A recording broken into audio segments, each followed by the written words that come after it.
Hey guys, what's up? This is Dave from ConMenRDW here, and I'm talking about Uchi-Con 2017.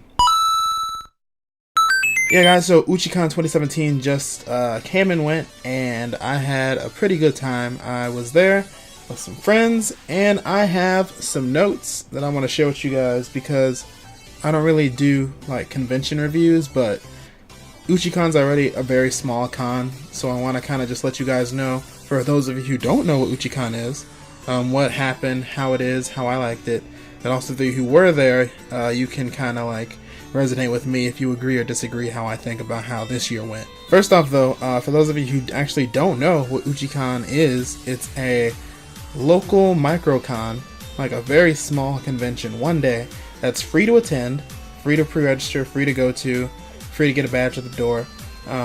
It is sponsored by, I think, the University of Chicago Anime Club, basically anime appreciation organization or whatever they call themselves. Hold up. University of Chicago Japanese Animation Society. See? Japanese Animation Society. Oh, that's reversed, isn't it? Oh, well.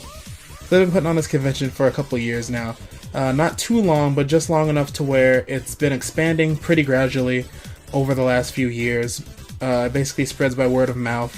They had a Facebook event this year, and I invited a lot of people, and people basically spread the word that way. And also, since it's free, lots of local people who don't either go to conventions or don't go to many, or actually don't have the money to go to many, they can go to Uchi-Con, and since it's a one-day thing, they don't have to worry about getting a hotel or anything. Just getting there is the only thing they have to worry about. I've actually been to Uchi-Con before. I was there last year. I made 2 videos that year, so you can check out those videos right there at that card. I did an interview with one of the people that are in Artist Alley, and then also I did a little bit of a cosplay capture, so I talked to a couple cosplayers. Alright, that is enough build-up. Let's get to my notes on Uchi-Con 2017. Alright, basic thing you need to know about Uchi-Con. It's always small. It's one of the smallest. It's basically like a cosplay gathering, to be honest. It's really tiny. But if you want something to do for a weekend, let your weeboo flag fly for a day or so, a couple hours, perfect convention to go to. Also, registration is a must at Uchi-Con. I don't get why people don't register for Uchi-Con when they have the chance to. They close registration, I think, maybe 2 to 3 weeks beforehand. And I pre-registered. That's how I got my badge. Like, you only got one of these if you pre-registered before you got to the con. But people did not do that because, like I said, word of mouth, people didn't find out until last minute. So I didn't have to actually wait in line to get my badge. I just walked in, maybe like 11 o'clock, it started at 10, and just said my name, got my badge, and walked out while there was a line of people going out that hall around the corner. It wasn't too long of a wait. I have some friends who had to wait to get a badge. Well, more like a wristband. People had to wait to get a wristband showing that they registered at the con. But if you go to Uchi-Con next year, be sure to register online so you can just walk in, say your name, get your badge. Super quick, super quick. Of course, the area with the most traffic at Uchi-Con was its dealer hall. It's alright. I almost didn't get anything, but then I saw these really cool laser cut wooden coasters that this dude was selling. I got a Spider-Man one with a nice finish on it. I got the Attack on Titan Cervicor logo, Mario question block, and I got one that looks like one of those old viewfinder things. It's one of those, but it has like Legend of Zelda on it. It's like Hyrule, and then it has all the different symbols on it. It's pretty cool. They were also selling these cool ass like small wooden dice that were laser cut also. They had Soul Eater, Legend of Zelda ones, and other cool like nerdy patterns on them. Those were really cool also. But I don't really have a need for dice, so I didn't buy those. I also bought these Smash magnets. These 4 Smash character icon magnets of my mains for Smash. Yoshi, Pac-Man, Bowser, DK. So I got their faces on my mini fridge right over here. And yeah, it was $20 for the magnets and $20 for the coasters, so I only spent $40. But like I said, I almost didn't get anything because there wasn't really too much that interested me as someone who was just going there just to look around. I could have easily not gotten anything, but I couldn't resist these coasters. And I've been looking at these magnets for a minute, so. And yeah, the Artist Alley expanded to the 2nd floor. That was the room where the karaoke used to be, so that's a nice little space for that. There was nothing of interest in that room for me. But it's cool to see that they're getting enough tables where they can expand to the second floor and start taking up more table space. I Play Games did the game room, again, as always, around the Chicagoland area. I Play Games is basically the game room, the convention game room. So I Play Games was there. They had a little game room. They had a Smash Melee tournament at one point. They also had a Pokemon Sun and Moon meetup, so if you had your Pokemon, you can battle and trade with some people. They also had the Token Smash TV, some PS4 scattered around, Wii U for Mario Kart, and then the Just Dance, Dance Central TV. So basic game room fare. One complaint I do have about the game room though, from like early afternoon, maybe like 1 to maybe 3, it was super ripe in that room. Like game stank, hard as hell. It was really bad. I think it's because it was cold, so they just wanted to like get a little bit warmer in there, and then they opened the windows. They opened the windows later in the day, but around like maybe 12, 1 o'clock, it was very bad smelling in that room.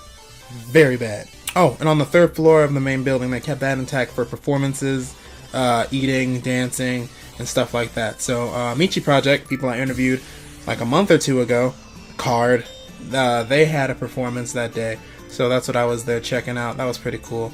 And also Kid Yuki and the Otakus, that's another band that I know that goes to lots of Chicagoland local conventions and stuff. They were there performing too, so that's pretty cool. Alright, but let's talk about the biggest change to Uchi-Con, the expansion to the library, which was another building that was about a block or so down from the main building. So there's the Ida Noise Hall, that's where the main stuff is with the dealer's hall, game room, all that. And then they moved what used to be karaoke into the library, blocking some change down. So not only was it just karaoke, they had room for karaoke, they had 2 screening rooms, which were sponsored by Crunchyroll, so that's cool. They got some Crunchyroll sponsorship going on. Hashtag Crunchyroll, please sponsor me though. Then they had 2 rooms to learn how to play Go. And then they had a local bookstore sponsor a manga cafe. So if you wanted to just chill, read some manga, get caught up on some new series, you could go in there, read, and then if you actually liked the book you were reading and you wanted to bring it with you, they had a little cash register in there so you could just pay for the book and then just leave like that. So that's pretty cool. I like that idea. I've sang some karaoke. Here's a fun clip so you can watch me sing You're Welcome from Moana. The room is a lot smaller than the room that was in the main building. So later in the day, when they had the amount of people that they were usually having in the karaoke room, it was more cramped in there, and the queue was about the same. So there'd be like 10 people waiting to sing, and there'd be like 30 people cramped in like a 10 people room, or like a 20 people room cramped with like 50 people in it. It was a very weird number, but it was a very awkward space. Early in the day though, I went, so I didn't have to deal with the crowds, so I just got my 2 songs and my soul out, and then I wasn't in the karaoke room anymore. But later in the day, it was pretty crowded. Uchi-Con staff, one thing I do suggest, if you are in the library again, listen to me. So how it worked, when you walked in, it was main hall, you walk in, then it splits, and then there's like screening room and Go on the left side hallway, and then on the right side hallway, there's Go, anime screening room, karaoke, and then a little bit further down, the manga cafe. That's fine. The layout was fine. But the issue was the little weeaboo youths that were in the hallway making so much noise. It's not a big building. It's nothing like the main building.